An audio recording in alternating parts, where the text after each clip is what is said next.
universe. What's up? What's up? And welcome to another random video with VapePool88. So, in today's video, I figured, we'll discuss a very important topic. First off, happy Back to the Future Day. Okay. Yes, the day is finally here.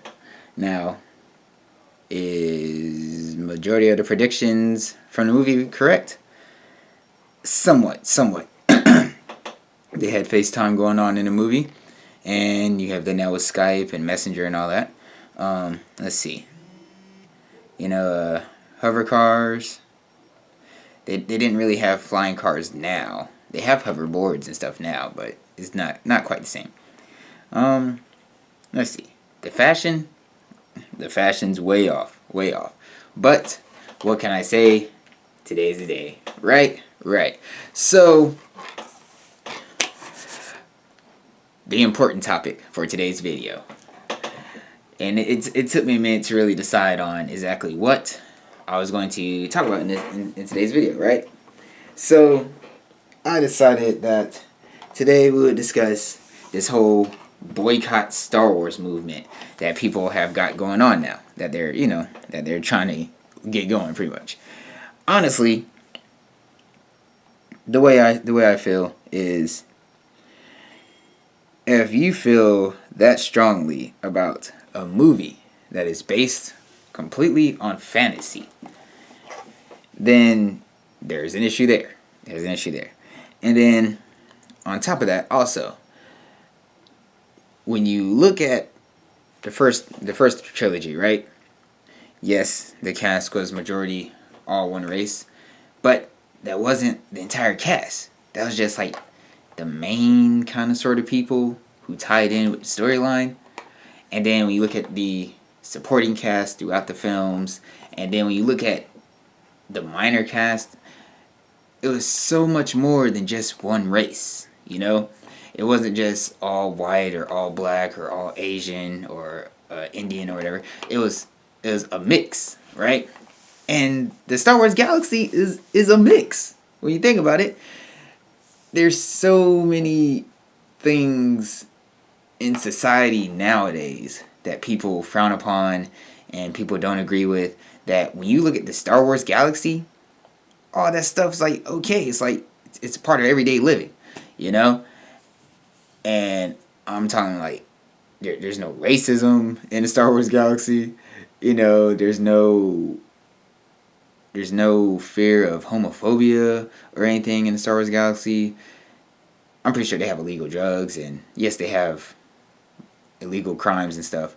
But at the same time, there's there's standards,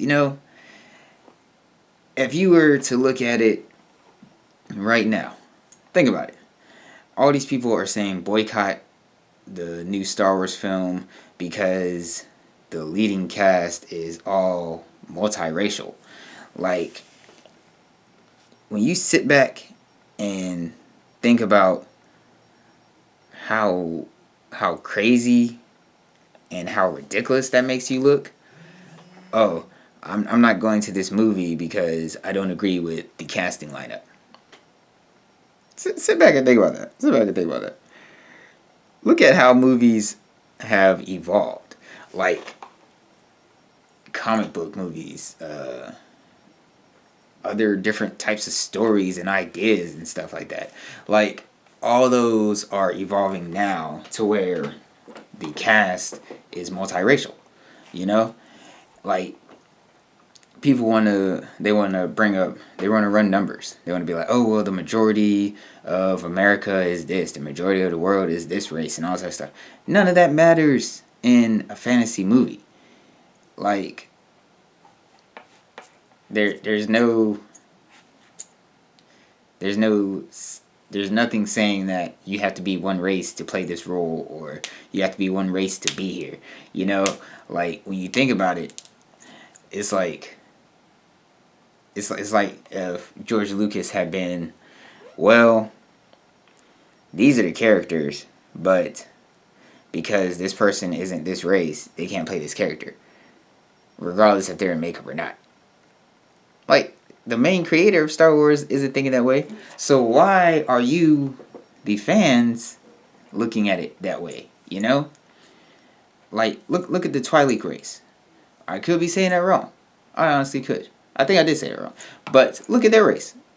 They all look the same, just like all people look the same, but they're all different colors, just like people. You know. And then look at the Mandalorians. That's a race right there. That there's no racism, there's no segregation. Male and women, male and female, men and women. They're both warriors. They both fight. They both wear armor. They both stand together. Man, if the world was like the Mandalorians, you know, easy life would be. Life would be so much easier. Just because, like I said, there's no like separation between. There's nothing saying, oh well, you're a woman, you can't do this, or you can't get paid, you know, that amount, or you're a man, you're not supposed to be doing this or that. Like, like I said, the Mandalorians, like, they're number one race right there. They have it nailed down, you know, and on top of that, they're not just made up of one consecutive race. They're not all white. They're not all black. If you really get down to the history of Mandalorians, you will see that, yes, it started out as one race, but it ended up being a mix, like a big melting pot. Just because of the standards and the rules, you know, bringing in others, you know, adopting others into the culture, and, you know, helping each other out, and so, like, there's a lot of things that you can pinpoint to be wrong with this whole boycott Star Wars movement. But my thing is, I honestly think it's a waste of time and it's a waste of energy for you to be like, oh, well, if this theater shows this movie, I'm not going to be there. You're not hurting them. They're making money. You know, they're getting paid for this. They have fans that are going to show up to watch this film, regardless if you are there or not. You know? As far as I'm concerned, the less racism, the better. So if you choose not to go see a movie and not to sit next to me in the theater because you don't agree with the cast or because you don't agree with what's being shown on the screen, that's your loss, buddy. I'm going to be there watching the movie and enjoying it. You know what I'm saying? Regardless if I'm in my Mandalorian, you know, kit, or if I'm in, you know, regular clothes. Regardless, either way. Because I know for that Deadpool film, oh yeah, I'm going to be just like this. Oh yeah, it's going down. So hopefully by December 17th, I can have my armor finished for my Mondo kit, and I could be up in there like, yeah, you know, gotta represent, right? Gotta represent. But I guess you say that's kind of been my rant for today. Like I said, I honestly I don't see the point in trying to mix racism in with something that's completely, honestly, based on fantasy and out of someone else's imagination. You just make yourself look crazy, you know? Like, there's no right or wrong when it tries coming to mixing that in. You're not going to be able to prove a point. Like I said, you just make yourself look crazy and, you know, look nuts. And, like, making everyone else be like, okay, what's going on with this person? So, I guess what I'm saying is, Star Wars fans, we got to unite. We got to stand together. You know, hey, I'm going to be there watching The Force Awakens when it comes out. Hopefully I see you guys there, and hopefully, you know, the theaters and the bigwigs up above don't let this, you know, affect their movement, and they don't let all this negativity affect everything that they have going on. Alright, so that's been some random thoughts with VapePool88. Go ahead, drop a comment down in the box below, and let me know what you guys think on this. Alright, laters.